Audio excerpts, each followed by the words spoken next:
இன்றைக்கி ஈவினிங் ஏதாவது ஒரு ஸ்நாக்ஸ் சாப்பிட்லாம் அப்படின்னு தோணுச்சு. அப்படி பார்க்கும்போது வீட்டில் வந்து சிக்கன் இருந்துச்சு. அண்ட் அது வந்து 1 ஹவருக்கு முன்னாடியே நான் வந்து கடலை மாவு, கார்ன்ஃப்ளவர் அண்ட் கூடவே மசாலாஸ் எல்லாமே ஆட் பண்ணி அதை வந்து ஆல்ரெடி ஒரு 1 ஹவருக்கு ஊற வச்சாச்சு. ஆல்ரெடி சிக்கன் பக்கோடாக்கான மசாலாலாம் ஆட் பண்ணதுனால இப்போ வந்து நம்ம எதுவுமே ஆட் பண்ண போகிறதில்ல, டைரெக்டாக ஃப்ரை பண்ண போகிறோம். ஃப்ரை பண்ணும்போது மீடியம் ஃப்ளேமில் வச்சு ஃப்ரை பண்ணலாம். அப்போ தான் வெளியே வந்து கிறிஸ்பியாகவும் உள்ளே வந்து ஜூஸியாகவும் இருக்கும். இப்போ வந்து சிக்கன் பக்கோடா ஆல்மோஸ்ட் ரெடி ஆயாச்சு. இப்போ வந்து வெளியே எடுத்துடலாம்.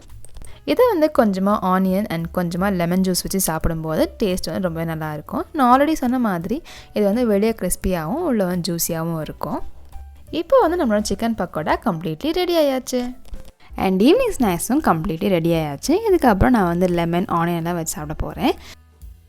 இந்த சிக்கன் பக்கோடோட ரெசிபி அடுத்த வீடியோவில் பார்க்கலாம். And that's all for this video. Thank you for watching.